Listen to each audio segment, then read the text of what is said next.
All right, welcome back. So today we are going to be starting to talk about what are called quadratic equations. But before we get to quadratic equations, we first are going to be talking about factors and greatest common factors because we're going to be using this idea about factoring very, very soon within this chapter. This chapter is all about quadratic equations, which is of the form x squared plus bx plus c. So far we've only talked about linear equations where they're a straight line.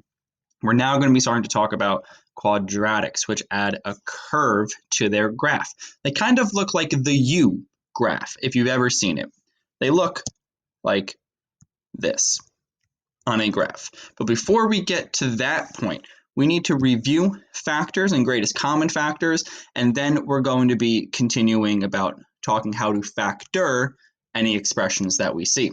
This is going to be section 7.1 in your textbook. So please have that out, have out those guided notes, and let's begin. So a prime number has exactly two factors, itself and 1. The number 1 is not a prime number. To write the prime factorization of a number, we're going to factor the number into its prime factors only. Now, we have been doing this when we have been simplifying our radical expressions. We have been trying to find the prime factorization and then pull out any pairs. So this should be a fairly quick review. So let's find the prime factorization of 30. Now, there are a lot of ways to go about this. We're going to go through one way, and then I'm going to show you another way. So we're going to choose any prime number that is a factor of 30, and then we're going to divide. So this looks crazy. Believe me, I know. We start by dividing some kind of prime number. We can divide 30 by 5, and under that is now 6. We're now going to continue that process. We're now going to be at 6, and we divide by 2. Now we have 3. We can divide 3 by 3, and we get 1. So now that we ended up with 1, these are going to be our prime factors, 5, 2, and 3. So 30 can be written as 5, 2, and 3, right? But we have seen it maybe a slightly different way. If we've been using this factor tree process where we have 30, we can divide it up, let's say by 10 and 3, and then 2 and 5. We can't simplify 2, 5, or 3 anymore. So again, we end up with 2 times 5 times 3, or 5 times 2 times 3. So whichever method feels best for you, that is the method that we're going to use because we're going to try to identify the prime factorization. Let's find the prime factorization of 84. Again, this is only one way to go about it. You can do whichever process you feel is best. Let's start out with 84. We're going to divide it by 2. 84 divided by 2 is 42. Now, we're going to take another 42 divided by 2 is 21. 21 divided by 3 is 7. 7 divided by 7 ends up being 1. So the prime factorization is 2 times 2 times 3 times 7, or we can do 2 squared times 3 times 7. Now, again, you might have done it a different way. Let's do it on the right-hand side. If you did 84 and we started to break it apart, we could say that this is 4 and 21. 4 becomes 2 and 2. 21 becomes 3 and 7. And look at that. We still end up with 2 times 2 times 3 times 7. So whichever process you want to use, that is what you are going to do. Do whatever you feel is comfortable. Awesome. With this in mind, please work on problems 1 through 6 on the guide notes and resume when you're ready to move forward. All right, so if two numbers have the same factors, the numbers have what are called common factors. We've heard this term before of common factors if we've had fractions, and we're trying to simplify a fraction. So, for example, if we had 2 divided by 6, well, the common factor between 2 and 6 is 2, so we can reduce the entire fraction by 2.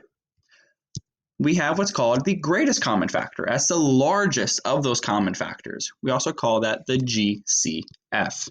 So we're going to try to find the GCF of 12 and 18. So we need to think of the numbers you multiply to equal 12. We have 1 times 12, 2 times 6, 3 times 4. So the factors of 12 are 1, 2, 3, 4, 6, and 12. Again, this should be a review, but it's very important that we start to talk about it. We're going to think of the numbers that multiply to 18. We're going to do the exact same process. 1 times 18, 2 times 9, 3 times 6. So the factors of 18 are 1, 2, 3, 6, 9, 18. So now, in order for us to identify the greatest common factor, we have to look into the list and see, okay, which number is biggest? Well, 1 appears twice, 2 appears twice, 3 appears twice, 4 doesn't appear, 6 appears twice, 9 and 18 do not appear. Therefore, the greatest common factor is 6. Awesome. Let's find now the GCF of 8x squared and 10x. This is where we start to get heavy with the algebra, but you can do it. So the factors of 8x squared are 1, 2, 4, 8, x, and x. That's because 1, 2, 4, and 8 are the factors of 8, and x squared have factors of x and x. The factors of 10x are 1, 2, 5, and 10, and x, because we have that factor of x. So we identify those common factors. Looking at this first list, we have 1, 2, 4, and 8, 1, 2, 5, and 10. Notice how 2 is the biggest number that appears twice. We have 2, and we have an x that also appears. Therefore, the greatest common factor is 2x. This is going to be very helpful in the next section that we are talking about, which is going to be 7.2. But before we move on to 7.2 in this video, please work on problems 7 through 15 on the guided notes. Let me know if you have any questions before we move on to 7.2. Awesome. So now let's talk about how to factor by the greatest common factor. We started to allude by it in that last example, when we started to really get some variables in there. In the beginning, it was more about just a friendly reminder of what a greatest common factor is, but now we're going to throw in some variables, and we need to be aware of those greatest common factors because we're going to start one of my favorite topics, factoring. Let's have some fun. That's a horrible smiley face. I'm not starting it off that way. Let's make some contrast here. Let's do some blue. Awesome. Let's have out our guided notes for 7.2, and let's begin. So let's recall what the distributive property states. That if we have A times the quantity B plus C, we can distribute that A to both terms inside, or to all of the terms inside. So we end up with AB plus AC. We're going to be working backwards here. So we're not dividing, but we're going to be pulling out the common factors. So by factoring by the GCF, the greatest common factor, we'll reverse the distributive property. If we have AB plus AC, we can pull out that greatest common factor of A, and we're left with B plus C. This is the whole idea about factoring, is we're going to be going in reverse with the distributive property.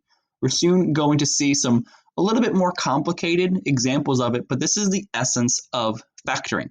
We're doing the reversal of the distributive property. So let's factor 12x to the third plus 21x squared plus 15x. And let's check our answer. So step 1, we're going to find the GCF of all the terms in the polynomial. I have a Q-tip for you. So notice, looking at this expression, each term has a variable of x in it. That means that's going to have to be one part of the greatest common factor. Since all of these have an x, we're going to be able to pull out an x, factor out an x. If we did not have an x in all of the terms, then we don't even think about factoring out a variable. It has to be in every single term. So the factors of 12x to the third are 1, 2, 3, 4, 6, 12, x times x times x. Factors of 21x squared are 1, 3, 7, 21, x times x. And the factors of 15 are 1, 3, 5, 15, and x. So again, let's identify the numerical greatest common factor and how many variables we can pull out. Well, we want to look at the right-hand side. We have 12 in the first set. I don't see 12 in any of the other sets. So let's cross that out. We have 6 in the first set. I don't see 6 in any of the other sets. We have 4. I don't see 4 in all 3. So now the next one is going to be 3. Do we see 3 in all of them? Yes, we do. Now let's just verify we didn't miss anything. Nope, it's going to be 3. Now we look at, we have 1x here, 1x here, and 1x here. Therefore, we only pull out 1x because that last term, 15x, only has 1x. All of the other terms have multiple, but we can only pull out what we have. So now we're going to write the terms as products using that greatest common factor. So we started with 12x to the third plus 21x squared plus 15x. When we factor out 3x, we're going to do 12 divided by 3 and x to the third divided by x. Therefore, we get 4x squared. Now we move on to the second term. We started with 21x squared. 21 divided by 3 is 7. X squared divided by x is x. Therefore, we get 7x. 15x divided by 3x, we have 15 divided by 3, which is 5. X divided by x, which is nothing. It's 1. Now we're going to use a distributive property to factor out that greatest common factor. So now that we've identified that 3x is our greatest common factor, we're going to pull it out because it appears multiple times. 1, 2, and 3. So it comes on the outside. And now we can check it by distributing back in to see the process there. This is the step-by-step process that we can use. It does get a little bit complicated, but you're doing a really good job with it. And the more that we practice, the more we can kind of skip around some of these very intricate steps. And we're going to be talking about that in class. So now let's factor 5 times x minus 3 plus 4x times x minus 3. Oh no. Goodness golly. So step 1, find the GCF of all the terms in the polynomial. Well, the factors of 5 times x minus 3 are 5 and x minus 3. In that second term, it's going to be 4x times x minus 3. Well, therefore, we have 4x and x minus 3. We look at the biggest product. That's going to be x minus 3. Therefore, our GCF is x minus 3. Please close your eyes. I'm going to be changing the colors, and I don't want anyone to get a headache. I'll let you know. Awesome. You can look now. It's all gray now. Perfect. So now the terms are already written as products of that GCF, and we can use a distributive property to factor out the GCF. So we end up with x minus 3 times 5 plus 4x. And we got that 5 plus 4x because we had a 5 times x minus 3 plus 4x times x minus 3. So that's where we get this 5 plus 4x because we pulled out that x minus 3. Awesome. With this in mind, please work on problems 1 through 6 on the guided notes and resume when you're ready to move forward. All right, lastly, when a polynomial has 4 terms, we're going to make 2 groups and factor out the GCF from each group. This is called the grouping method. We're going to be talking about this later in the chapter as well. So this is definitely a topic that's going to spiral. Let's say we want to factor 8x to the third plus 6x squared plus 20x plus 15. Now, since we have multiple terms, we have more than 3 terms, we have 4 terms here, we're going to make 2 groups and factor out the GCF from each group. So we're going to group terms that have some common factors. We have 8x to the third plus 6x squared. That is one group. Then we have 20x plus 15. That's going to be another group. Now we're going to identify and factor the GCF out of each group. So we're going to look at this first set, 8x to the third plus 6x squared, and we're going to pull out what's the greatest common factor from there.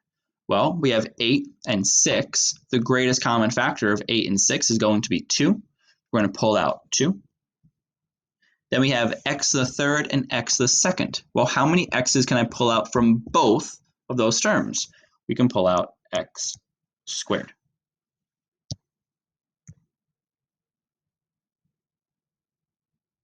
On the right-hand side, we have 20x plus 15. Well, both terms do not have a variable, so I cannot factor out an x because it's not common. It only occurs in one of them. 20 and 15, the greatest common factor is now 5, which is what's listed here. So now, if you see, we're going to be combining the previous examples together. We have 2x squared times 4x plus 3 plus 5 times 4x plus 3. So notice how I highlighted a common factor of 4x plus 3. Since that occurred twice, we're going to pull it out, and notice how we're left with 2x squared plus 5. Because after we factored out 4x plus 3, we were left with 2x squared plus 5. And that, kiddos, is how we're going to be factoring so far. So if we wanted to check it out, we could use the foiling process, and we do indeed get our final answer of what we started with. With this in mind, please work on problems 7 through 10 on the guided notes. Y'all are doing a fantastic job with this. Keep up the great work. Let me know if you have any questions, and I'll talk to you soon.